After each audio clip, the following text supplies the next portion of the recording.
71 años tengo, y nunca pensé que mi propio hijo me haría esto. Estaba ahí, sentada en mi sillón gastado, contando los billetes de mi pensión como hago cada mes. $210 por aquí, 300 por allá. $4,200 exactos.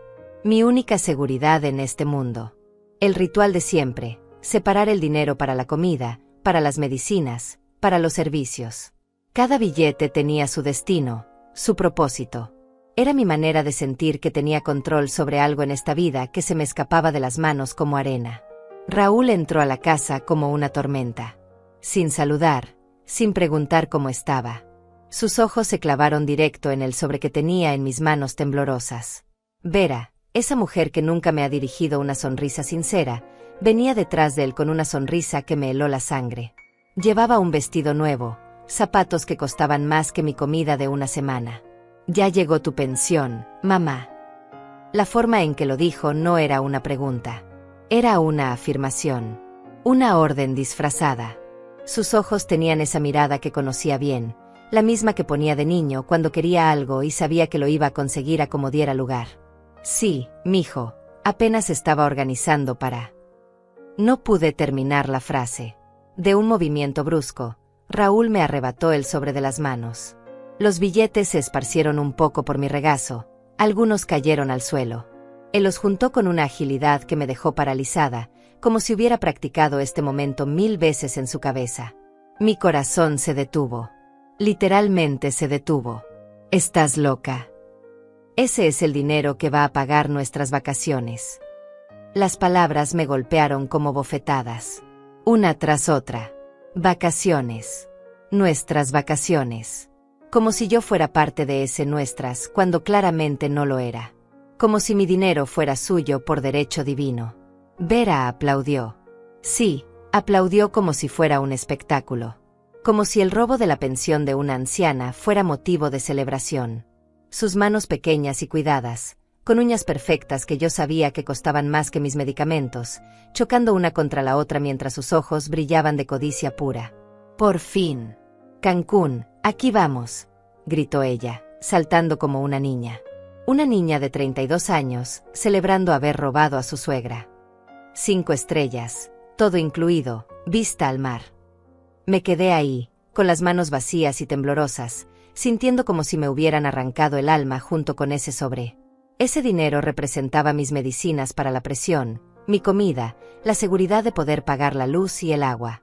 Representaba la tranquilidad de saber que podía sobrevivir un mes más sin depender de nadie. Pero, Raúl, murmuré, mi voz sonaba como un susurro roto, como el gemido de un animal herido. Ese es mi dinero para mis gastos, para mi comida. ¿Para qué, mamá? Para guardarlo debajo del colchón como una avara. Su voz se volvió cruel, despiadada, llena de un veneno que no sabía que llevaba dentro. Nosotros necesitamos estas vacaciones. Hemos estado trabajando muy duro. Tú no entiendes el estrés que tenemos. Trabajando muy duro. Él, que había perdido 3 empleos en 2 años por llegar tarde, por faltar, por discutir con los jefes. Ella, que se la pasaba en el salón de belleza y comprando ropa que después devolvía para recuperar el dinero. Trabajando muy duro. La ironía me habría hecho reír si no fuera porque me estaba partiendo el corazón en pedazos. Además, agregó Vera con esa sonrisita venenosa que había perfeccionado para herirme, tú ya viviste tu vida. Ahora nos toca a nosotros disfrutar. Tú tuviste tu oportunidad cuando eras joven. Ya viviste tu vida. Esas 4 palabras se clavaron en mi pecho como dagas oxidadas. Como si a los 71 años ya no tuviera derecho a vivir, a comer, a existir con dignidad.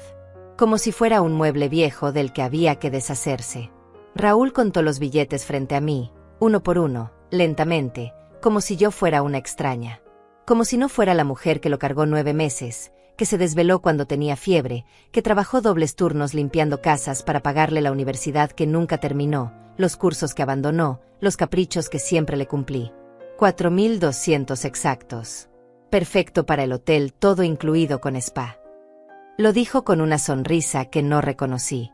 Una sonrisa que jamás había visto en el rostro del bebé que amamanté, del niño que consolé cuando se lastimaba, del joven al que apoyé en cada fracaso prometiéndole que todo estaría bien. Vera se acercó a mí y me puso una mano en el hombro. Una mano fría, calculadora, con anillos que brillaban más que mis lágrimas contenidas. No te preocupes, suegrita. Cuando regresemos te traeremos un lindo recuerdo de Cancún. Quizás una playera que diga: mi nuera fue a Cancún y solo me trajo esta camiseta. ¿No te parece divertido? Se rieron. Los dos se rieron mientras yo me quedaba ahí, sintiendo como si el mundo se hubiera vuelto loco. Como si la realidad se hubiera fracturado y yo estuviera cayendo en un abismo sin fondo, sin nada a lo que aferrarme. Nos vamos mañana temprano, anunció Raúl guardando mi dinero en su cartera de cuero, esa que le regalé el año pasado para su cumpleaños. Regresamos en una semana. No nos llames por nada, ¿está bien? Queremos descansar de todo este estrés. Estrés. Yo era su estrés. La mujer que le dio la vida era su estrés. Se fueron como llegaron, como una tormenta que arrasa con todo y se va, dejando solo destrucción. La puerta se cerró con un golpe que resonó en toda la casa vacía. En toda mi vida vacía. El eco se quedó flotando en el aire como una sentencia. Me quedé ahí, en mi sillón gastado, viendo el lugar donde había estado mi sobre. Viendo el vacío donde había estado mi seguridad. Sintiendo el frío donde había estado mi corazón de madre. El silencio era ensordecedor. Solo se escuchaba el tic-tac del reloj de la cocina, ese que había comprado cuando Raúl era pequeño y que ahora marcaba el tiempo de mi humillación. Pero algo extraño pasó en ese momento de silencio absoluto. Algo que ellos no esperaban, algo que yo misma no esperaba. Una calma fría empezó a llenar mi pecho. Una calma que no había sentido en años. Una calma peligrosa, como la que viene antes de la tormenta. Porque Raúl y Vera acababan de cometer el error más grande de sus vidas. Pensaban que habían robado a una vieja indefensa. No sabían que acababan de despertar a una mujer que ya no tenía nada que perder. Y una mujer sin nada que perder es la cosa más peligrosa del mundo. Después de que se fueron, me quedé inmóvil en ese sillón que ha sido testigo de tantas noches en vela. Las lágrimas no venían. Era como si mi cuerpo hubiera olvidado cómo llorar. Solo había un vacío enorme donde antes latía mi corazón de madre. ¿Cuándo empezó todo esto? Cuando mi Raúl, mi niño querido, se convirtió en este extraño que me veía como un obstáculo. Cerré los ojos y me transporté 35 años atrás. Raúl acababa de nacer, pequeñito, arrugadito, perfecto. Su padre había desaparecido cuando supo del embarazo, dejándome sola con $600 en el banco y un sueño roto. Pero tenía a mi bebé. Tenía a mi Raúl. Trabajé en 3 empleos diferentes para criarlo. De día limpiaba oficinas, de tarde cuidaba niños ajenos, de noche cosía ropa para una fábrica que me pagaba por pieza. Mis manos siempre olían a detergente y mis ojos ardían de tanto coser bajo esa lámpara amarillenta de mi cuarto. Pero valía la pena. Todo valía la pena cuando llegaba a casa y él me recibía con esa sonrisa desdentada, con esos bracitos extendidos gritando «Mami», como si fuera lo más importante del mundo. Le compré su primera bicicleta ahorrando $5 por semana durante 6 meses. Recuerdo su cara cuando la vio envuelta en papel de regalo casero. Saltó tanto que pensé que se iba a lastimar. «Es la más bonita del mundo, mami», gritaba mientras la abrazaba como si fuera un tesoro. Cuando cumplió 15 años, quería unos zapatos deportivos de marca que costaban $200. Trabajé turnos extra durante un mes, comiendo solo arroz y frijoles para poder comprarlos. Su felicidad era mi felicidad. Su sonrisa era mi recompensa. Universidad. Esa palabra se volvió mi obsesión cuando él cumplió 18. Mi hijo va a ser profesional, me repetía mientras fregaba pisos ajenos. Mi hijo va a tener una vida mejor que la mía. Saqué un préstamo de $15,000 para pagar su primera carrera. Ingeniería, dijo que quería. 2 años después la abandonó porque no era lo suyo. Administración de empresas, probó después. Otros $10,000 prestados. También la dejó. No te preocupes, mami, me decía cada vez que abandonaba algo. Voy a encontrar mi vocación. Solo dame tiempo. Le di tiempo. Le di dinero. Le di mi vida entera. Cuando conoció a Vera, Yo tenía esperanza. Al fin va a sentar cabeza, pensé. Ella venía de una familia acomodada, había estudiado en colegios privados. Seguramente iba a motivarlo, a ayudarlo a ser mejor. Qué ingenua fui. La primera vez que la llevó a casa, Vera miró mi pequeña sala con una sonrisa condescendiente. Qué acogedor, dijo, tocando mi sillón gastado como si fuera a contagiarse de pobreza. Sus ojos recorrieron cada rincón de mi hogar, catalogando lo que encontraba, viejo, gastado, de mal gusto. Pero yo la recibí con los brazos abiertos. Cociné durante todo el día para prepararles una cena especial. Pollo en mole, arroz rojo, frijoles refritos, tortillas hechas a mano. Gasté $40 que no tenía en ingredientes frescos. Está muy condimentado para mi gusto, comentó Vera después del primer bocado. En mi casa comemos más sofisticado. Raúl no dijo nada. No me defendió. Solo asintió como si estuviera de acuerdo. Esa fue la primera grieta. Pequeña, casi imperceptible, pero ahí estaba. La boda costó $8,000. Dinero que no tenía, pero que conseguí vendiendo las pocas joyas que me había dejado mi madre. El anillo de compromiso de mi abuela, los aretes de perlas que eran mi única herencia familiar. Todo se fue para que mi hijo tuviera la boda que Vera quería.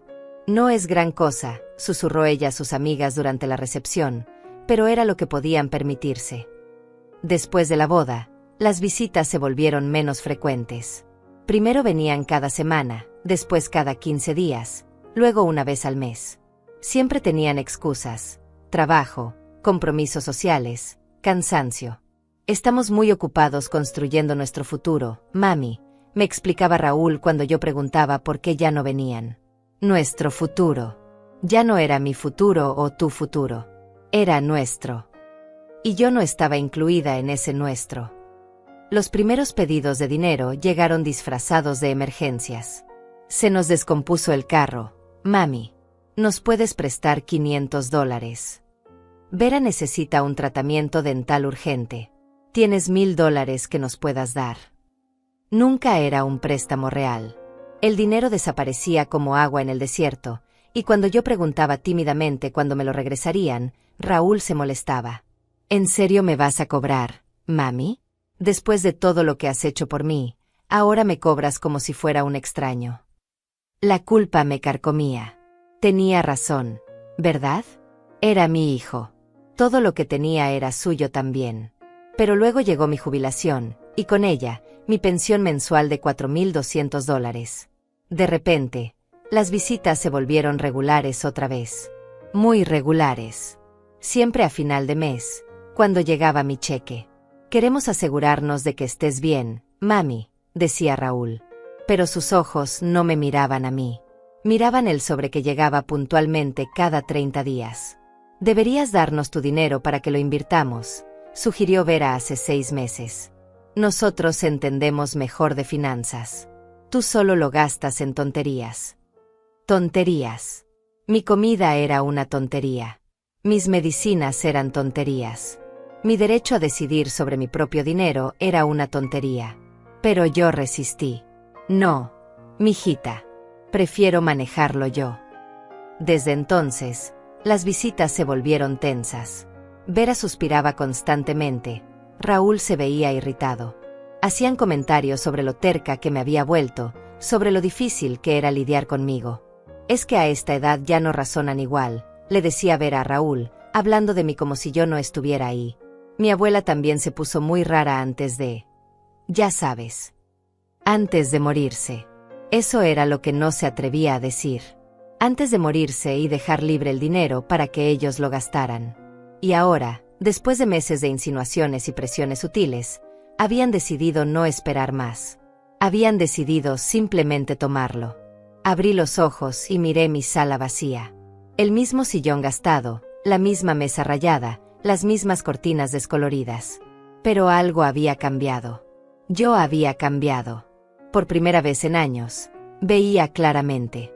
Los años de excusas, de justificaciones, de es que están pasando por una mala racha, se desvanecieron como humo. Mi hijo no me amaba. Mi nuera me despreciaba. Y los dos me veían como un medio para conseguir dinero. Pero ellos no sabían algo importante. Una mujer que ha luchado toda su vida, que ha sobrevivido al abandono, a la pobreza, a la soledad, no se rinde fácilmente. Y yo apenas estaba empezando a luchar. Los días siguientes fueron extraños. Una calma pesada se instaló en mi casa, como el silencio que viene antes de una tormenta. No había llamadas de Raúl preguntando cómo estaba, no había mensajes de texto de Vera mandándome fotos de sus comidas en restaurantes caros. Era como si hubiera dejado de existir para ellos. Pero yo estaba muy despierta. Más despierta de lo que había estado en años. El primer día después del robo, me quedé en mi sillón pensando, recordando, juntando piezas de un rompecabezas que había estado armándose frente a mis ojos sin que yo me diera cuenta. El segundo día, salí a caminar por el barrio. Necesitaba aire fresco, necesitaba pensar con claridad. Pasé por la casa de Dora, mi vecina de 70 años que siempre me saluda desde su jardín.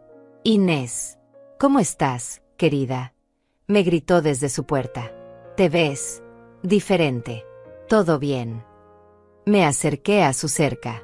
Dora había sido maestra durante 40 años antes de jubilarse.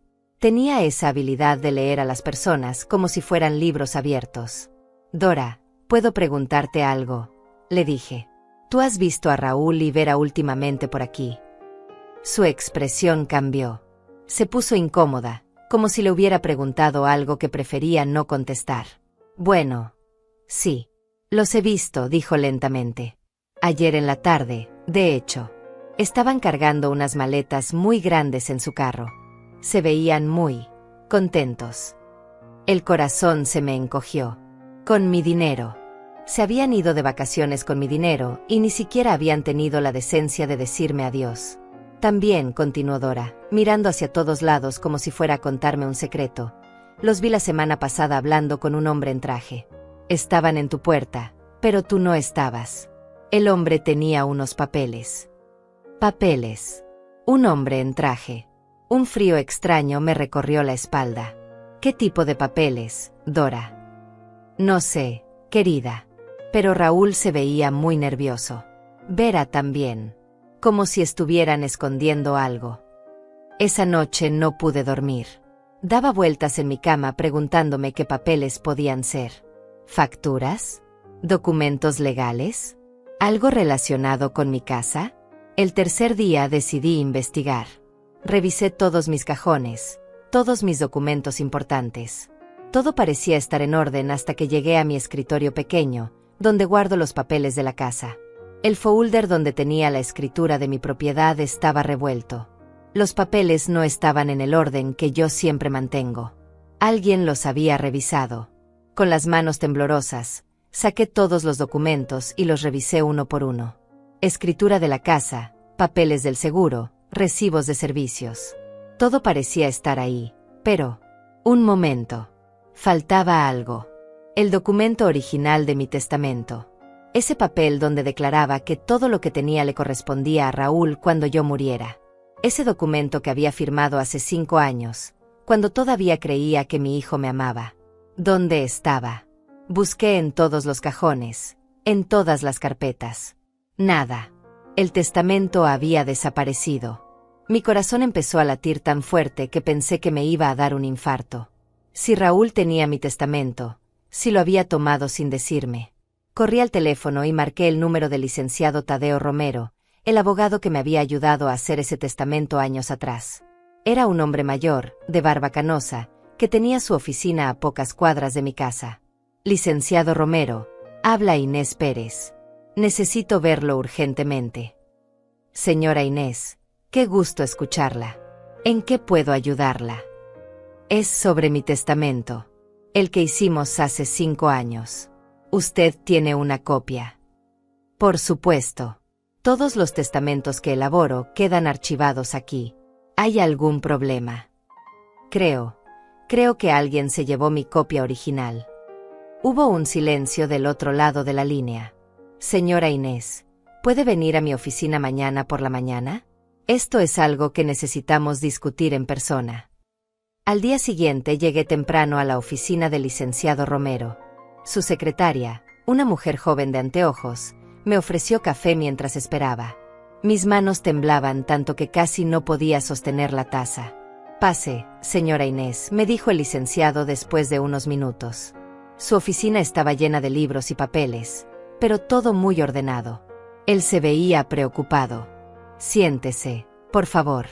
Tengo que contarle algo que va a ser difícil de escuchar». Mi estómago se hundió. Ya sabía que las noticias iban a ser malas. Su hijo Raúl vino aquí hace 3 semanas. Traía el testamento original y me pidió que le explicara el proceso para acelerarlo. Acelerarlo. Señora Inés, su hijo me preguntó qué pasaría si usted fuera declarada incompetente mentalmente. Me preguntó sobre asilos, sobre tutela legal, sobre cómo transferir sus bienes si usted no pudiera tomar decisiones por sí misma. El mundo se me vino abajo. Literalmente sentí como si el piso se abriera debajo de mis pies. ¿Qué le dijo usted? Le dije que eso requiere un proceso legal muy específico, con evaluaciones médicas, con pruebas de que la persona realmente no puede cuidar de sí misma. No es algo que se pueda hacer así nada más. ¿Y él qué dijo? El licenciado suspiró profundamente. Me pidió referencias de doctores que pudieran hacer esas evaluaciones. Me pidió información sobre asilos económicos. Y me preguntó cuánto tiempo tomaría todo el proceso. Me quedé callada, procesando la información. Mi propio hijo había estado planeando declararme loca para quitarme todo lo que tenía. ¿Hay algo más, señora Inés? El licenciado se quitó los anteojos y los limpió lentamente. También me preguntó sobre cambiar el testamento. Quería saber si era posible agregar a su esposa como beneficiaria principal. Vera. Por supuesto. Esto no era solo cosa de Raúl. Vera había estado detrás de todo, empujándolo, planeando conmigo. ¿Qué hago, licenciado? Mi voz sonaba pequeña, rota. ¿Qué puedo hacer? Primero, vamos a hacer un nuevo testamento. Uno que refleje lo que usted realmente quiere ahora. Segundo, vamos a asegurarnos de que nadie más pueda tomar decisiones sobre su vida sin su consentimiento. Pero ¿y si Raúl ya tiene planes? ¿Y si ya encontró doctores dispuestos a declararme incompetente? El licenciado se inclinó hacia adelante y me tomó las manos. Eran manos cálidas, honestas. Señora Inés, usted está perfectamente bien. Está lúcida, está consciente, puede tomar sus propias decisiones. Ningún doctor ético la declararía incompetente. Pero tenemos que actuar rápido. Salí de esa oficina con una mezcla de terror y determinación. Terror por lo que mi hijo había estado planeando. Determinación porque ahora sabía exactamente contra qué estaba luchando. Raúl y Vera no solo querían mi dinero. Querían mi vida entera. Querían encerrarme en un asilo y quedarse con todo lo que había trabajado durante 70 años. Pero cometieron un error. Un error muy grande.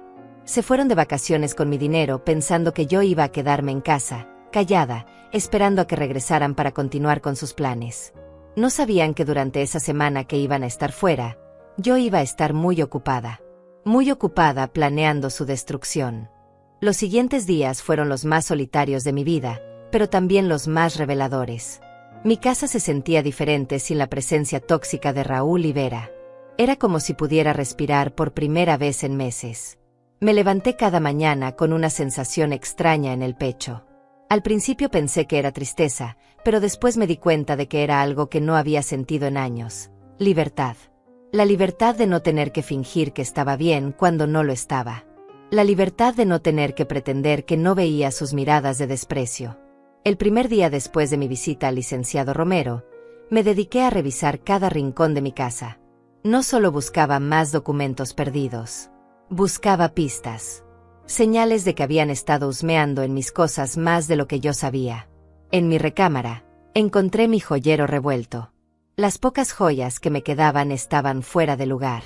Mi anillo de matrimonio, que nunca me quito, había sido movido de su lugar habitual en mi mesita de noche. ¿Lo habían estado evaluando? ¿Calculando cuánto valía? En la cocina, mi pequeña lata donde guardo mis ahorros de emergencia había sido abierta. Solo tenía $200 ahí, dinero para emergencias reales. Seguía ahí, pero la lata no estaba en la posición exacta donde yo siempre la dejo. La habían revisado.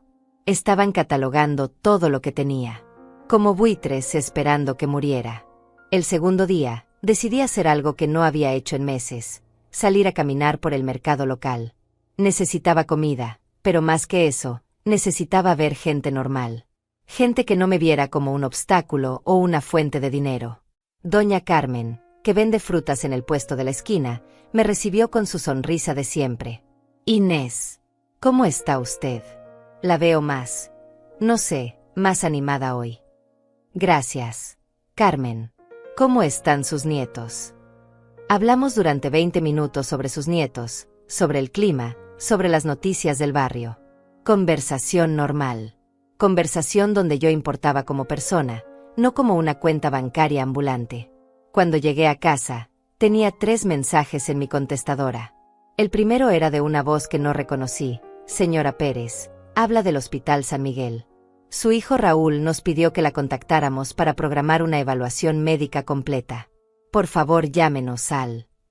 Borré el mensaje antes de que terminara. Ya había empezado. Desde Cancún, mi hijo estaba activando su plan. El segundo mensaje era de otra voz desconocida. Buenos días, señora Pérez. Hablamos del hogar geriátrico Valle Dorado. Entendemos que está interesada en conocer nuestras instalaciones. Su familia ya nos contactó y... Borré ese también. Un asilo. Ya habían estado viendo asilos para mí. El tercer mensaje me heló la sangre. Era la voz de Vera, pero no me estaba hablando a mí. Era un mensaje que habían enviado por error, probablemente mientras configuraban su nuevo teléfono desde Cancún. No te preocupes, amor. Cuando regresemos, ya tendremos todo listo. El doctor Salinas dijo que con $1,500 puede hacer el reporte que necesitamos. Dice que es fácil: pérdida de memoria, comportamiento errático, incapacidad para manejar finanzas. La viejita ni se va a dar cuenta. La grabación se cortó ahí. $1,500. Ese era el precio de mi libertad. Ese era lo que costaba comprar un diagnóstico falso que me declararía incompetente mental. Me senté en mi sillón y por primera vez en días, lloré. Pero no lloré de tristeza. Lloré de rabia. De una rabia pura, limpia, que me llenó desde los pies hasta la cabeza. ¿Cómo se atrevían? ¿Cómo se atrevía mi propio hijo a planear destruir mi vida así? Y por dinero. Todo por dinero. Esa noche no dormí. Me quedé despierta haciendo cálculos, haciendo planes.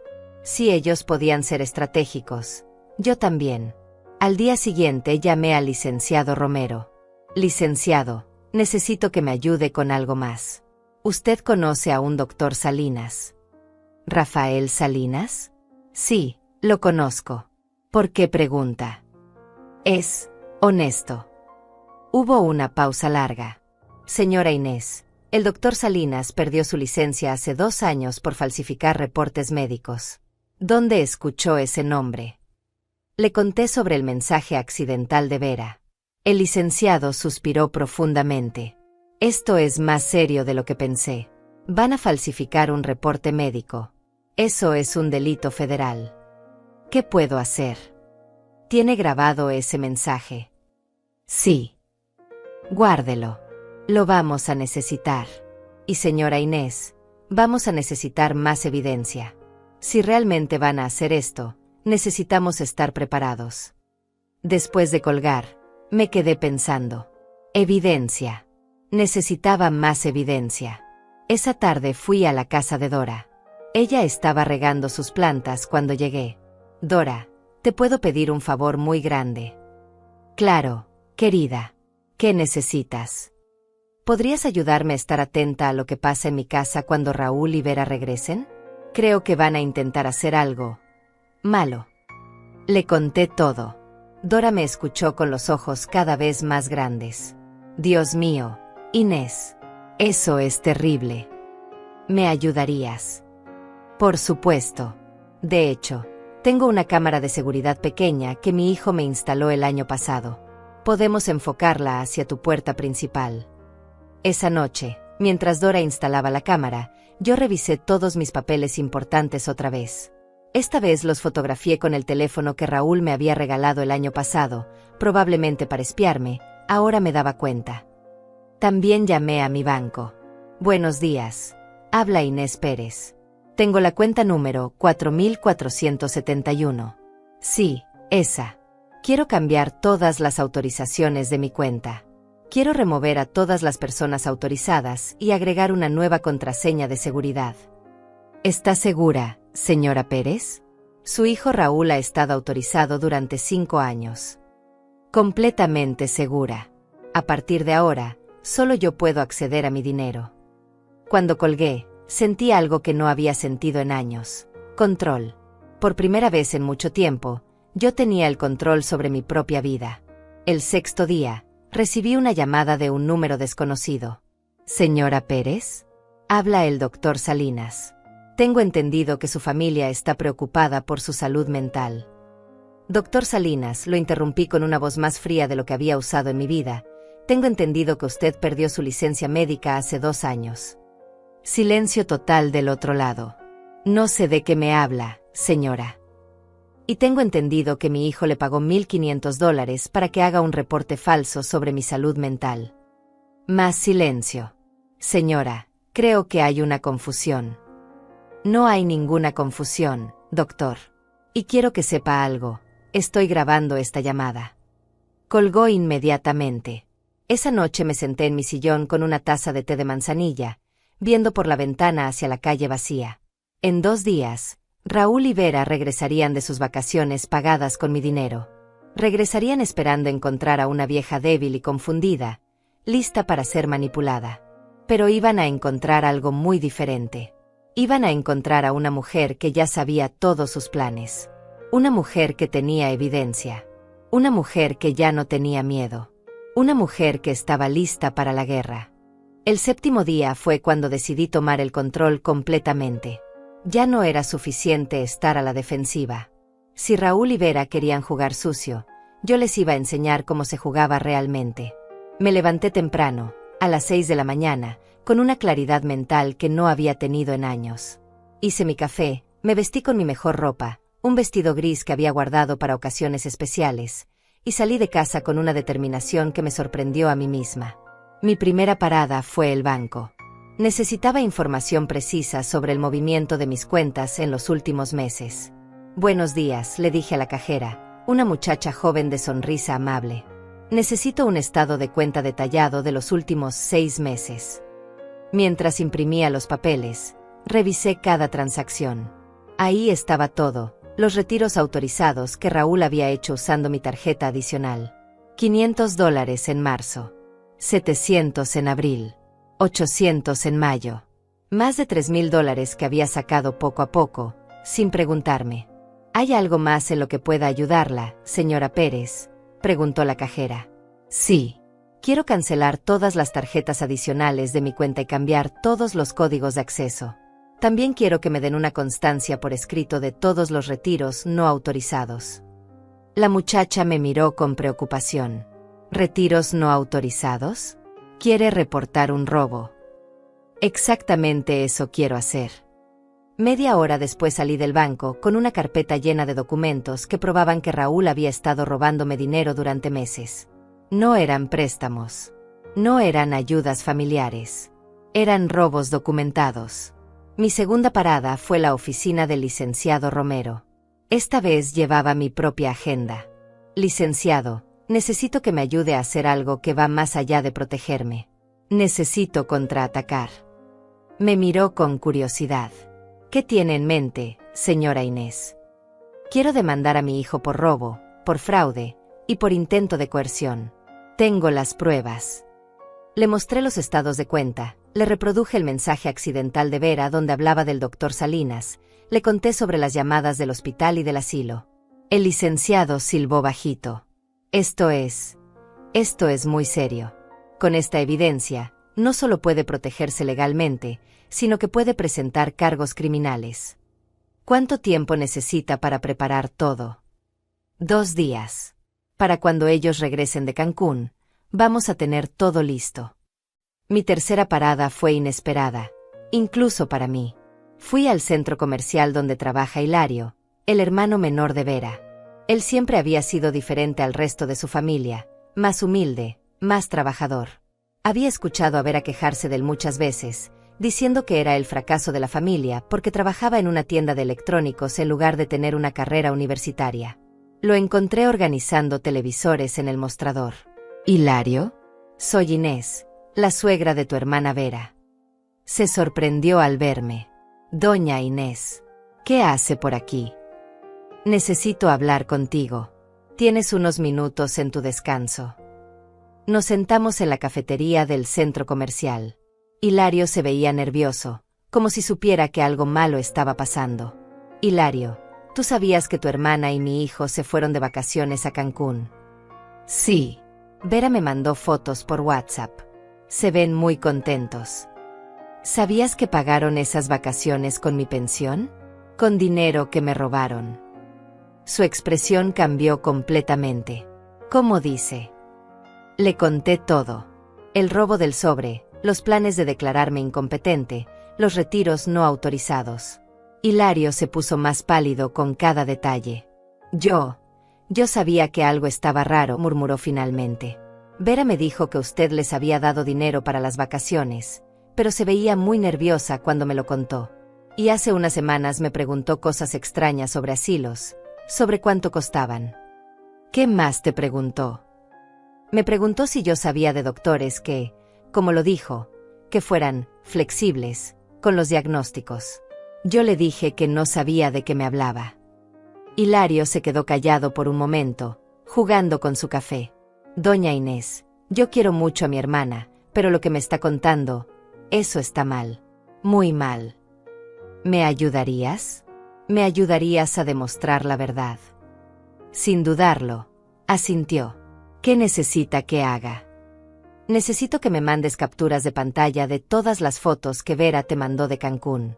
Especialmente las que muestren el hotel caro, los restaurantes, las compras. Necesito evidencia de que gastaron una fortuna allá.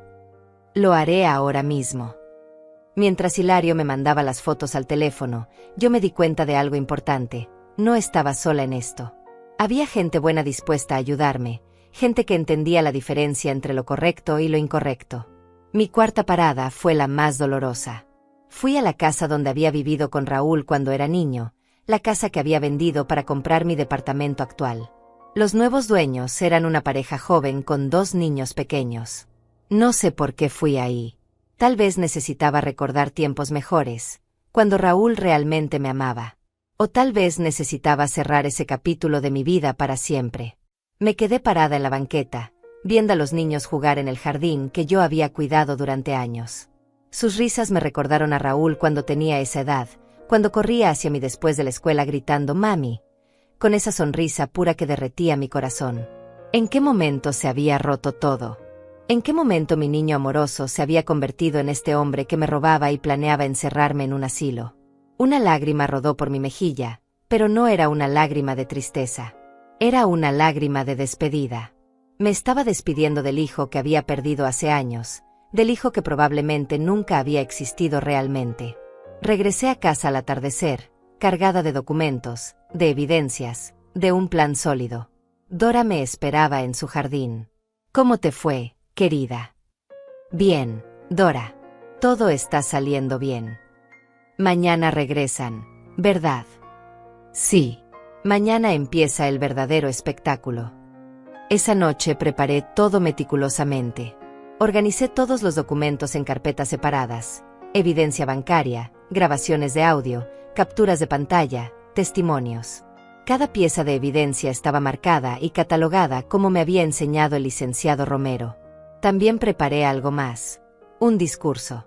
Algo que había estado escribiendo en mi cabeza durante días. Las palabras exactas que le iba a decir a Raúl cuando llegara a robar lo que quedaba de mi dignidad.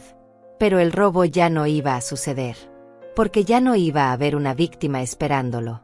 Iba a haber una mujer preparada para la batalla. A las 11 de la noche, revisé mi teléfono una última vez. Tenía mensajes de Hilario con más fotos de las vacaciones de Vera y Raúl.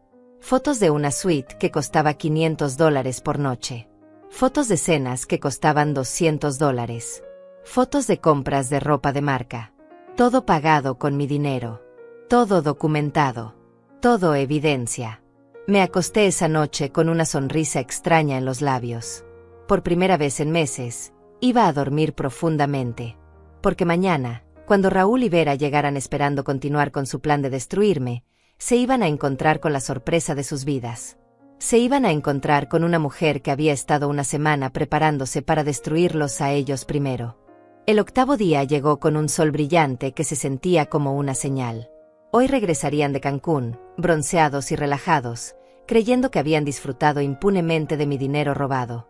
No tenían idea de la tormenta que les esperaba. Me levanté temprano y revisé mis redes sociales por primera vez en semanas. Raúl y Vera habían estado muy activos durante sus vacaciones pagadas con mi pensión. Las fotos eran una bofetada tras otra. Ahí estaba Vera en una silla de playa de un resort de 5 estrellas, con un cóctel en la mano que probablemente costaba $30. El pie de foto decía, mereciéndonos esta paz después de tanto estrés familiar. Estrés familiar. Yo era su estrés familiar.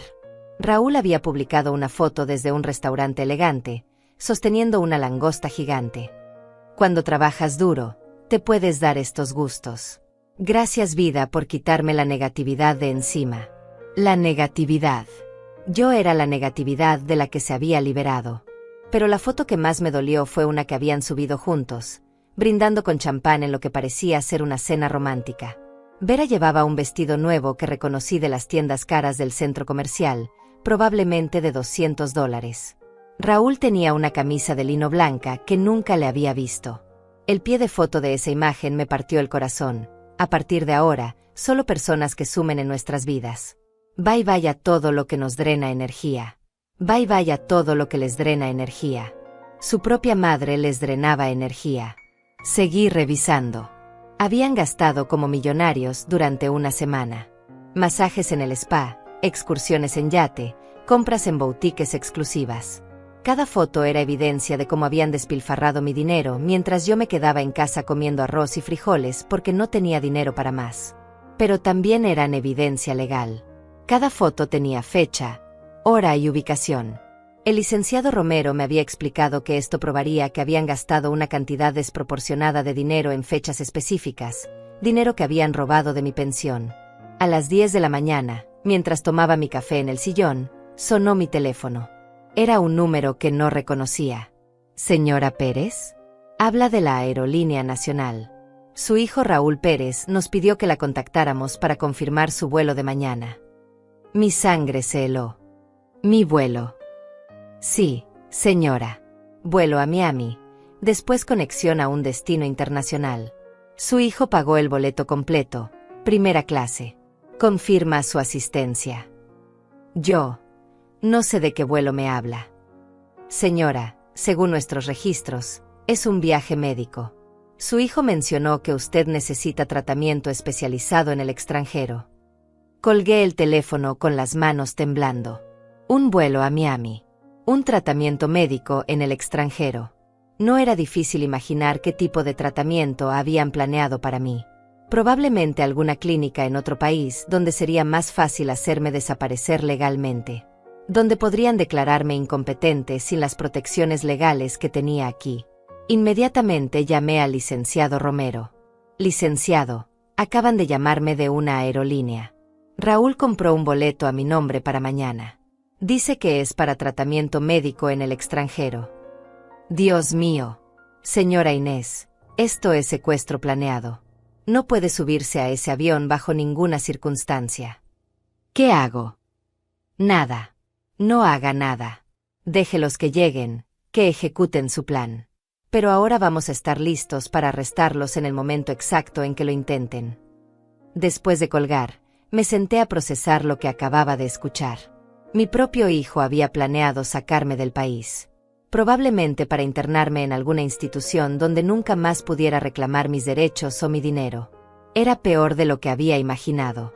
Mucho peor. A las 2 de la tarde, Dora me avisó que había visto el carro de Raúl doblando la esquina. Mi corazón empezó a latir más rápido, pero no de miedo. De anticipación. Desde mi ventana los vi llegar. Traían maletas nuevas, probablemente compradas en Cancún con mi dinero. Los dos se veían relajados, bronceados, felices. Vera llevaba lentes de sol de marca y una bolsa que reconocí de las fotos que había subido a redes sociales. Se tomaron su tiempo descargando el carro, riéndose, comentando algo que no podía escuchar. Era como si estuvieran regresando de unas vacaciones normales, pagadas con su propio dinero, sin una pizca de culpa o remordimiento. Entraron a mi casa sin tocar la puerta, como siempre hacían. «Ya llegamos, mami», gritó Raúl desde la entrada. Su voz sonaba diferente, más confiada, más cruel. «Trujimos regalitos», agregó Vera con esa voz fingidamente dulce que usaba cuando quería algo. Me quedé en mi sillón, esperando. Habían estado fuera una semana entera y lo primero que hacían era gritarme desde la puerta como si yo fuera su sirvienta. Entraron a la sala cargando sus compras. Vera llevaba 3 bolsas de tiendas caras. Raúl traía una maleta pequeña que probablemente estaba llena de ropa nueva. «Hola, mami». Raúl se acercó y me dio un beso en la frente.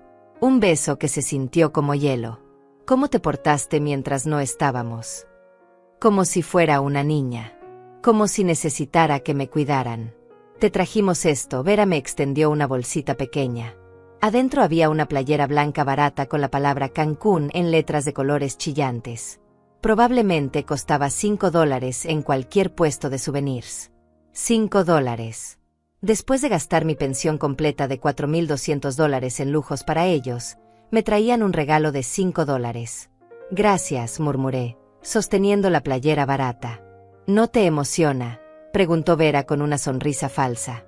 «Pensamos mucho en ti mientras estábamos allá». Mentira. Si hubieran pensado en mí, no habrían gastado mi dinero de comida y medicinas en masajes y champán. «Oye, mami», Raúl se sentó en el sillón frente a mí. «Tenemos que hablar de algo importante». Aquí venía. El momento que habían estado planeando. «Vera y yo hemos estado pensando mucho en tu situación. En tu salud». «Mi salud». «Sí. Estamos preocupados por ti. Has estado muy confundida últimamente». Vera asintió dramáticamente. «Sí, suegrita. Hemos notado que olvidas cosas, que tomas decisiones raras. Como cuando nos gritaste por el dinero antes de irnos». «¿Gritaste?» Ni siquiera había levantado la voz cuando me robaron mi pensión. «Conseguimos una cita con un especialista», continuó Raúl. «Mañana. Es un doctor muy bueno que va a evaluarte». «¿Evaluarme para qué?» «Para ver si... Bueno, si necesitas ayuda. Si necesitas que alguien más maneje tus finanzas y tome decisiones importantes por ti». Ahí estaba. Finalmente habían mostrado sus cartas. «También», agregó Vera, «encontramos un lugar muy bonito donde podrías estar más cómoda. Con gente de tu edad, con cuidado médico las 24 horas. Un asilo. Querían encerrarme en un asilo. «¿Y si yo no quiero?», pregunté con voz suave. Raúl y Vera intercambiaron una mirada que había visto antes, cuando conspiraban contra mí. «Mami, no es tu decisión», dijo Raúl con una paciencia fingida que me dio náuseas. «Ya no estás en condiciones de tomar decisiones importantes. Por eso nosotros tenemos que hacernos cargo». De hecho, Vera sacó unos papeles de su bolsa. «Ya tenemos todo listo. Solo necesitas firmar aquí». Me extendió los documentos. Eran formularios para transferir la tutela legal de mi persona y mis bienes a Raúl. Mi casa, mi dinero, mi vida entera, en sus manos. Los miré a los dos, sentados ahí con sus bronceados de Cancún, con su ropa nueva comprada con mi dinero, extendiendo los papeles que me convertirían en su prisionera legal. Y entonces sonreí. Fue una sonrisa pequeña, tranquila, que los desconcertó completamente. «¿Sabes qué, Raúl?», dije con una calma que no sabía que tenía. «Tienes razón». Los dos se relajaron, pensando que había sido más fácil de lo que esperaban. «Tienes razón en que alguien necesita tomar decisiones importantes aquí». «Exacto, mami. Ya verás que... Pero esa persona no vas a ser tú». La sonrisa se desvaneció del rostro de Raúl como si alguien hubiera apagado una luz. Vera dejó caer los papeles de tutela que tenía en las manos. «¿Qué dijiste?», preguntó Raúl, con esa voz que usaba cuando las cosas no salían como él esperaba. Me levanté de mi sillón lentamente, sintiendo como si hubiera crecido 10 centímetros. Por primera vez en meses, yo era quien tenía el control de la situación. Dije que tienes razón. Alguien necesita tomar decisiones importantes aquí. Pero esa persona soy yo. Caminé hacia mi mesa del comedor, donde había preparado todo cuidadosamente esa mañana. 3 carpetas gruesas esperaban ahí, organizadas con la precisión de alguien que había sido secretaria durante 20 años antes de casarse. Verán, continué, manteniendo mi voz serena mientras abría la primera carpeta. Mientras ustedes estaban disfrutando de mi pensión robada en Cancún, yo estuve muy ocupada aquí. ¿Robada? Vera se puso de pie indignada. No robamos nada. Ese dinero era para emergencias familiares. Emergencias familiares. Saqué los estados de cuenta del banco y se los mostré. Una suite de $500 por noche es una emergencia familiar, Vera. La cara de Vera se puso pálida. Raúl se acercó para ver los papeles. ¿Cenas de $200 son emergencias familiares? ¿Masajes en el spa? ¿Excursiones en yate? Mi voz se iba endureciendo con cada palabra. ¿Ropa de marca? ¿Zapatos de $400? ¿Cómo? ¿Cómo tienes esas fotos?, balbuceó Vera. Las subiste tú misma a tus redes sociales, querida. Cada compra, cada lujo, cada peso de mi dinero que gastaron. Todo documentado con fecha, hora y lugar. Raúl intentó recuperar el control. Mami, esto es un malentendido. Nosotros. No hay malentendido. Por primera vez en años, grité. Grité con toda la rabia acumulada, con toda la humillación tragada. Me robaron mi pensión. La arrancaste de mis manos. Tú nos la diste. Empezó a decir Vera. Mentira. Mi voz resonó en toda la casa. Me la arrebataste de las manos mientras yo la contaba. Y tú aplaudiste como una niña malcriada. Abrí la segunda carpeta y saqué las impresiones de sus publicaciones en redes sociales. Bye bye a todo lo que nos drena energía, leí en voz alta la publicación de Vera. Yo soy lo que les drena energía. Su propia madre les drena energía. Gracias vida por quitarme la negatividad de encima, continué leyendo la publicación de Raúl. Yo soy la negatividad de la que te liberaste. La madre que te crió sola, que trabajó 3 empleos para darte una educación, que se sacrificó por ti durante 35 años. Raúl y Vera se miraron entre ellos, claramente calculando cómo salir de esta situación. Pero eso no es lo peor, dije, abriendo la tercera carpeta. Lo peor es esto. Saqué la grabación del mensaje accidental de Vera y presioné play en mi teléfono. No te preocupes, amor. Cuando regresemos, ya tendremos todo listo. El doctor Salinas dijo que con $1,500 puede hacer el reporte que necesitamos. Dice que es fácil. Pérdida de memoria, comportamiento errático, incapacidad para manejar finanzas. La viejita ni se va a dar cuenta. El silencio que siguió era tan pesado que se podía cortar con un cuchillo. Vera se había puesto verde. Raúl tenía la boca abierta como un pez fuera del agua. $1,500, repetí lentamente. Ese era el precio de mi libertad. Ese era lo que costaba comprar un diagnóstico falso para declararme loca. Mami, yo puedo explicar. Raúl intentó acercarse, pero yo levanté la mano para detenerlo. No. Ya no hay explicaciones. Ya no hay mentiras. Ya no hay manipulación. Saqué más documentos de la carpeta. También sé del doctor Salinas, que perdió su licencia hace 2 años por falsificar reportes médicos. Sé de las llamadas del hospital y del asilo que ustedes arreglaron. Y sé del vuelo que compraron a mi nombre para mañana. Los 2 se quedaron helados. ¿Pensaban sacarme del país? ¿Internarme en alguna clínica donde fuera más fácil hacerme desaparecer legalmente? No es lo que piensas, murmuró Vera. ¿No? Entonces explícame qué es exactamente. Explícame por qué compraron un boleto de primera clase a Miami para mí, supuestamente para tratamiento médico especializado, sin consultarme. Ninguno de los 2 contestó. Ya no tenían más mentiras que contar. ¿Saben qué es lo más triste de todo esto? Continué. Que yo los habría ayudado si me hubieran pedido honestamente. Si Raúl hubiera venido y me hubiera dicho, «Mami, estoy pasando por un momento difícil, ¿me puedes ayudar?», yo habría compartido mi pensión con ustedes. Lágrimas reales empezaron a rodar por mis mejillas, pero no eran lágrimas de tristeza. Eran lágrimas de liberación. Pero no me pidieron ayuda. Me robaron. Me humillaron.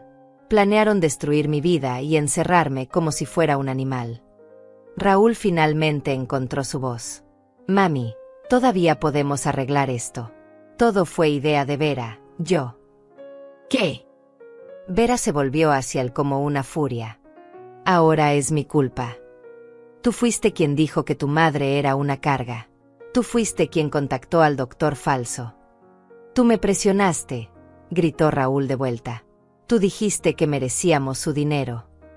Los vi pelearse como animales, culpándose mutuamente, mostrando por fin su verdadera naturaleza. Y me di cuenta de algo. Ya no me dolía. Ya no me rompía el corazón ver a mi hijo comportándose así. Porque ya no era mi hijo. Mi hijo había muerto hace años. Este era un extraño que compartía su nombre. «¡Basta!», grité, y los dos se callaron inmediatamente. ¿Saben qué? Tienen razón en una cosa. Alguien sí va a salir de aquí hoy. Caminé hacia la puerta y la abrí de par en par. Pero no soy yo. En ese momento, como si hubiera sido coordinado, aparecieron 2 policías en mi puerta. Detrás de ellos venía el licenciado Romero con una sonrisa satisfecha. «Señora Pérez», dijo uno de los oficiales, «venimos por la denuncia de robo y fraude que presentó». «Raúl Pérez y Vera Salinas», continuó el otro oficial, «están bajo arresto por robo de fondos de pensión, fraude documentario y conspiración para cometer secuestro». «¿Secuestro?». Vera se veía histérica. «Nosotros no secuestramos a nadie». El boleto de avión que compraron a nombre de la señora Pérez sin su consentimiento, con la intención de sacarla del país contra su voluntad, constituye intento de secuestro, explicó el licenciado Romero. Mientras los policías les leían sus derechos, Raúl me miró con una expresión que no había visto nunca antes. No era amor filial, ni siquiera culpa. Era odio puro. «Esto no va a quedar así», me dijo mientras le ponían las esposas. «Tú no puedes hacernos esto. Somos tu familia». Me acerqué a él, a ese extraño que alguna vez había sido mi bebé, y le hablé con una voz que no reconocí como mía. «Familia es quien te cuida cuando estás vulnerable. Familia es quien te protege, no quien te roba. Familia es quien te ama sin condiciones, no quien planea encerrarte para quedarse con tu dinero». Hice una pausa, mirándolo directamente a los ojos. «Ustedes no son mi familia. Son ladrones que compartían mi mesa». Mientras se los llevaban esposados, Vera gritaba histéricamente sobre injusticias y malentendidos. Raúl iba en silencio, pero volteó una vez para mirarme con esos ojos llenos de veneno. Cuando el carro de la policía se alejó, me quedé parada en mi puerta, viendo cómo desaparecían de mi vista. Por primera vez en años, mi casa se sentía realmente mía. Por primera vez en años, podía respirar. Por primera vez en años, era libre. Los días que siguieron al arresto fueron extraños. No buenos, no malos. Simplemente extraños. Era como despertar después de una pesadilla que había durado años y no saber bien si estaba despierta o si esto era otro sueño. La primera señal de que todo había cambiado llegó esa misma noche. Recibí una llamada de un número desconocido. Por un momento pensé que era Raúl o Vera llamando desde la estación de policía, pero era una voz de mujer que no reconocí. «¿Señora Pérez?», habla Luisa Aguilar, soy la hermana mayor de Vera. Mi estómago se tensó. Aquí venía la familia de Vera a defenderla, a decirme que era una víctima ingrata que había destruido a 2 jóvenes inocentes. «Señora Pérez, llamé para pedirle una disculpa». Eso no me lo esperaba. ¿Una disculpa? Sí. Hilario me contó todo lo que pasó, todo lo que mi hermana y su esposo le hicieron. Su voz temblaba de vergüenza. Como familia, fallamos. Deberíamos haber visto las señales, deberíamos haber intervenido. Usted no tiene por qué disculparse por... Sí tengo que hacerlo. Vera siempre fue codiciosa, desde niña. Pero pensé que al casarse iba a cambiar. Pensé que Raúl la iba a hacer mejor persona. Hizo una pausa larga. Me equivoqué. Él la hizo peor. Hablamos durante media hora. Luisa me contó que la familia de Vera había empezado a sospechar que algo estaba mal cuando vieron las fotos de Cancún. Ninguno de los dos tenía un trabajo estable, de donde habían sacado dinero para unas vacaciones tan caras. Hilario nos dijo que usted les había dado dinero, pero algo no sonaba bien. Vera nunca había mencionado que usted fuera generosa con ellos. Al contrario, siempre se quejaba de que usted era tacaña. Tacaña. Porque no les daba todo mi dinero inmediatamente. Cuando Hilario nos enseñó los mensajes y las fotos que usted le pidió que guardara, toda la familia se sintió avergonzada. Lo que hicieron es imperdonable. Después de colgar, me quedé pensando en esa conversación. Había gente buena en el mundo. Gente que reconocía lo correcto y lo incorrecto. No todos eran como Raúl y Vera. El segundo día trajo más sorpresas. El licenciado Romero me llamó temprano. Señora Inés, tengo noticias. Raúl y Vera intentaron hacer fianza, pero no pudieron conseguir el dinero. ¿Cuánto era la fianza? $50,000 para cada uno. Al parecer, ninguno de sus familiares o amigos quiso ayudarlos. Por supuesto que no. Cuando la gente descubre que eres capaz de robarle a tu propia madre, empiezan a preguntarse qué más eres capaz de hacer. Pero hay algo más. Vera está tratando de hacer un trato con la fiscalía. Quiere testificar contra Raúl a cambio de una sentencia reducida. ¿Testificar qué? Que todo fue idea de él. Que él la manipuló, que ella era solo una víctima de la influencia de su esposo. No me sorprendía. Vera siempre había sido cobarde cuando las cosas se ponían difíciles. ¿Y Raúl? Raúl está furioso. Su abogado dice que él también quiere hacer un trato. Dice que va a probar que usted los manipuló a ellos, que usted les prometió dinero y después se arrepintió. Eso me dolió más de lo que esperaba. Incluso desde la cárcel, mi hijo seguía tratando de lastimarme, de convertirme en la villana de su propia historia. El tercer día llegó la visita que más me impactó. Estaba regando mis plantas cuando sonó el timbre. Al abrir la puerta, encontré a una mujer joven de unos 25 años que no reconocí. ¿Señora Pérez? Soy Fabiana, la prima de Raúl, hija de su hermana Rosa. Rosa, la hermana de Raúl que había muerto en un accidente cuando él tenía 20 años. Rosa, que siempre había sido la hermana responsable, la que me defendía cuando el resto de la familia decía que estaba malcriando a Raúl. Fabiana, ¿qué haces aquí? Vine a verla porque necesitaba disculparme en nombre de mi familia. La invité a pasar. Fabiana se sentó en mi sillón, el mismo donde Raúl se había sentado cuando me robó, y empezó a llorar. Señora Inés, todos sabíamos que Raúl tenía problemas. Todos sabíamos que estaba aprovechándose de usted. Pero nadie hizo nada. Todos sabían. Mi tía Rosa siempre decía que Raúl había salido muy consentido, que usted le daba todo sin que él se lo ganara. Pero después del accidente, nadie se atrevía a decirle nada. Usted ya había perdido a Rosa, no queríamos que perdiera a Raúl también. Pero Rosa tenía razón, ¿verdad? Fabiana asintió mientras se secaba las lágrimas. Mi madre me prohibió venir aquí, pero yo tenía que hacerlo. Tenía que decirle que no todos en la familia somos como Raúl. Tu madre también sabía. Todos sabíamos. En las reuniones familiares, Raúl siempre aparecía con cosas nuevas que claramente no podía costear. Ropa cara, un carro nuevo, vacaciones. Cuando le preguntábamos de dónde sacaba el dinero, siempre decía que usted se lo daba porque lo amaba mucho. Y ustedes le creían. No queríamos meterlo en problemas. Pensábamos que usted tenía más dinero del que realmente tiene. Pensábamos que era su decisión dárselo. Fabiana me contó que cuando se enteraron del arresto, toda la familia se reunió para hablar. Algunos defendían a Raúl, diciendo que yo había sido demasiado dura. Pero otros, especialmente los más jóvenes como ella, sabían que lo que había hecho estaba mal. ¿Sabe qué es lo más triste?, me preguntó. Que Raúl siempre hablaba mal de usted en las reuniones familiares. Decía que era egoísta, que era tacaña, que no entendía las necesidades de los jóvenes.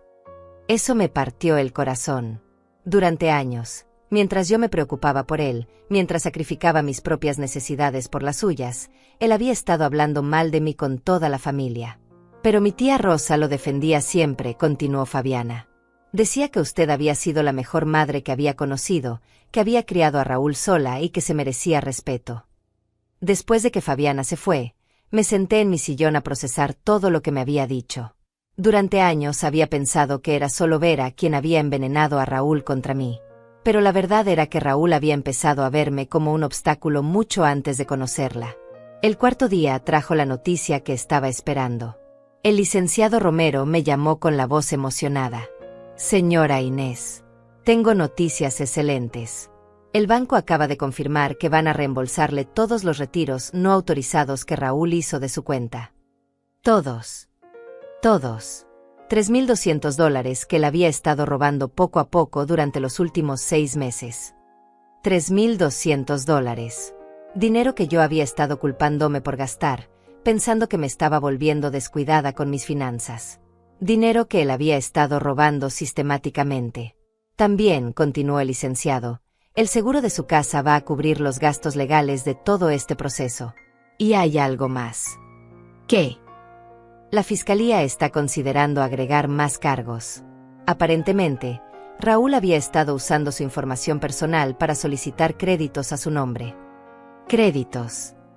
2 tarjetas de crédito que él solicitó usando su información. Debe $12.000 en esas tarjetas. $12.000 en deudas que yo no sabía que tenía. Deudas que Raúl había contraído a mi nombre para financiar su estilo de vida. Pero no se preocupe. Con las pruebas que tenemos, el banco va a cancelar esas deudas como fraude comprobado. Esa noche, por primera vez desde el arresto, lloré. Pero no lloré de tristeza. Lloré de alivio. Lloré porque finalmente entendía la magnitud de lo que me habían estado haciendo. Y lloré porque ya había terminado. El quinto día recibí la llamada que había estado temiendo. Era Raúl, llamando desde la cárcel. Mami, su voz sonaba pequeña, derrotada. Necesito que me ayudes. ¿A qué? Necesito dinero para el abogado. El defensor público no me está ayudando bien. Necesito a alguien mejor. La audacia me dejó sin palabras. Después de todo lo que había hecho, después de robarme, de planear encerrarme, de hablar mal de mí con toda la familia, todavía tenía la cara para pedirme dinero. Raúl, le dije con una calma que me sorprendió. No. No te voy a dar dinero. No te voy a ayudar. No te voy a visitar. No quiero volver a saber de ti en mi vida. Pero soy tu hijo. No. Mi hijo murió hace años. Tú eres un extraño que lleva su nombre. Y colgué. Por primera vez en mi vida, le había colgado el teléfono a Raúl. Y se sintió como la libertad más grande del mundo. 6 meses después, mi vida era completamente diferente. No perfecta, no sin dolor, pero diferente. Real. Mía. La casa se había vuelto un refugio verdadero. Sin la tensión constante de esperar visitas que solo venían por dinero, sin la ansiedad de saber que cada sobre de pensión era un objetivo para ladrones disfrazados de familia. Ahora, cuando sonaba el timbre, era Dora trayéndome flores de su jardín, o Fabiana visitándome los domingos, o el licenciado Romero con buenas noticias sobre el caso. El juicio había terminado la semana pasada.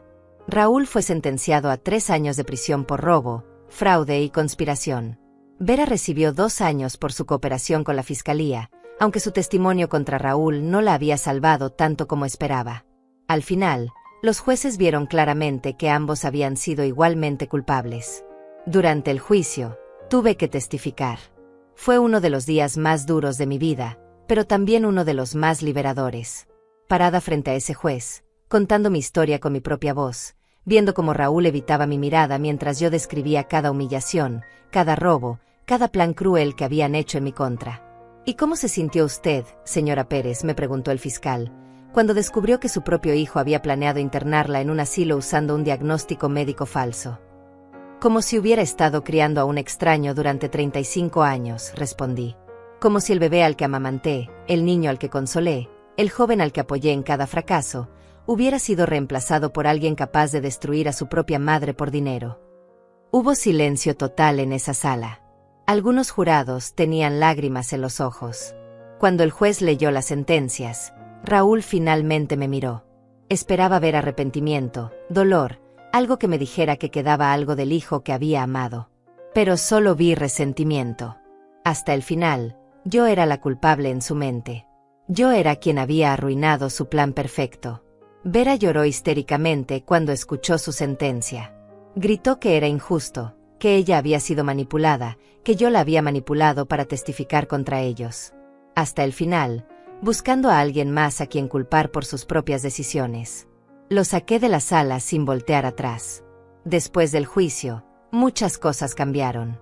El banco no solo me devolvió todo el dinero robado, sino que me ofreció un programa especial de protección para adultos mayores.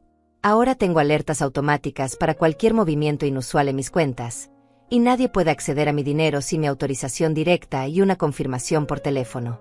La casa también cambió. Con el dinero recuperado y la compensación que me dieron por los daños emocionales, pude hacer algunas reparaciones que había estado posponiendo. Pinté las paredes de un amarillo suave que me da paz. Cambié las cortinas por unas nuevas que dejan entrar más luz. Compré plantas nuevas para el jardín. Pero el cambio más grande fui yo. Por las mañanas me levanto sin esa sensación de terror en el estómago, sin preguntarme qué nueva humillación me esperaba ese día. Desayuno despacio, leyendo el periódico, tomando mi café sin prisa. A veces pongo música, algo que no había hecho en años porque Raúl siempre decía que mi música era de viejas. Los domingos voy a misa, no porque sea muy religiosa, sino porque me gusta la paz de ese lugar. Después del servicio, muchas veces almuerzo con otras señoras de mi edad. Hablamos de nuestros nietos, de las noticias, de recetas. Conversaciones normales de gente normal. Una de esas señoras, Olga Romero, hermana del licenciado, me dijo algo que me marcó mucho. Inés, te ves 10 años más joven desde que te liberaste de esa toxicidad. Toxicidad. Esa era la palabra perfecta. Durante años había estado viviendo en un ambiente tóxico, pensando que era amor familiar. 3 meses después del juicio, recibí una carta de Raúl desde la prisión. La leí una vez y la tiré a la basura sin contestar. Era más de lo mismo. Justificaciones, victimización, intentos de hacerme sentir culpable. Decía que todo había sido un malentendido, que él realmente me amaba, que cuando saliera de la cárcel íbamos a poder arreglar las cosas. Arreglar las cosas. Como si robar, mentir y planear destruir mi vida fuera algo que se pudiera arreglar con una disculpa. La segunda carta la tiré sin abrir. La tercera también. Al final le dije al licenciado Romero que mandara una carta oficial notificando que no quería más contacto de ningún tipo. ¿Está segura, señora Inés?, me preguntó. Al final del día, sigue siendo su hijo. Tadeo, le dije, ser hijo no es solo compartir sangre. Ser hijo es amar, proteger, cuidar. Ese hombre perdió el derecho a llamarse mi hijo el día que decidió que mi vida valía menos que sus vacaciones en Cancún. Una tarde, mientras regaba mis plantas nuevas, Dora se acercó a la cerca que separaba nuestros jardines. Inés, ¿puedo preguntarte algo personal? Claro. ¿Te arrepientes? ¿Te arrepientes de haber denunciado a Raúl? La pregunta me tomó por sorpresa. No porque no hubiera pensado en eso, sino porque la respuesta era tan clara. No, Dora, no me arrepiento. ¿Ni un poquito? Ni aunque esté en la cárcel. Dora, si yo no hubiera hecho nada, ahora estaría encerrada en un asilo, declarada incompetente mental, viendo cómo ellos se gastaban toda mi pensión en lujos mientras yo comía comida de hospital y dormía en una cama que no era mía. ¿Y si hubiera muerto ahí? Exacto. Habría muerto creyendo que era una carga para mi familia, que mi propia vida no tenía valor. Hice una pausa, mirando mis flores recién plantadas. En cambio, ahora vivo con dignidad. Vivo sabiendo que valgo, que merezco respeto, que mi vida tiene valor independientemente de cuánto dinero pueda darle a otros. Esa noche, mientras tomaba mi té de manzanilla en mi sillón favorito, reflexioné sobre todo lo que había pasado. El dolor seguía ahí, el dolor de descubrir que mi hijo no era quien yo creía, el dolor de aceptar que había desperdiciado años tratando de ganarme un amor que nunca existió realmente. Pero junto al dolor había algo nuevo: orgullo. Orgullo de haber sido lo suficientemente fuerte para defenderme. Orgullo de no haberme quedado callada, de no haber aceptado la humillación como mi destino. Había una paz extraña en saber que ya no tenía que fingir que estaba bien cuando no lo estaba. Ya no tenía que pretender que los insultos disfrazados de preocupación eran amor. Ya no tenía que disculparme por existir, por envejecer, por necesitar mi propio dinero para vivir. A las 9 de la noche, como había hecho todas las noches durante los últimos 6 meses, cerré con llave mi puerta principal. Pero ya no lo hacía por miedo. Lo hacía por tranquilidad, sabiendo que mi casa era verdaderamente mía, que nadie iba a entrar a robarme o a planear mi destrucción. Antes de acostarme, miré por la ventana de mi recámara hacia la calle tranquila. En algún lugar de esta ciudad, Vera estaba cumpliendo su sentencia, probablemente culpando a todos menos a sí misma por las decisiones que la habían llevado ahí. En algún lugar, Raúl estaba en una celda, quizás escribiendo otra carta que nunca iba a leer, planeando las palabras que creía que me convencerían de perdonarlo. Pero yo estaba aquí, en mi cama, en mi casa, libre. No había gritado. No me había rebajado a su nivel. No había buscado venganza cruel o elaborada. Simplemente había probado la verdad. Y la verdad había sido suficiente. Apagué la luz y cerré los ojos, sintiendo algo que no había sentido en años. Paz completa. No la paz de quien se resigna a ser maltratado, sino la paz de quien ha luchado por su dignidad y ha ganado. Mañana sería otro día de mi nueva vida. Un día sin humillaciones, sin robos disfrazados de amor familiar, sin tener que justificar mi derecho a existir. Mañana sería otro día de libertad. Y eso, después de todo lo que había pasado, era más valioso que cualquier dinero que hubieran podido robarme. Cerré los ojos y dormí profundamente, con una sonrisa pequeña en los labios. Había ganado. Había ganado sin perder mi alma en el proceso. Y esa era la victoria más dulce de todas.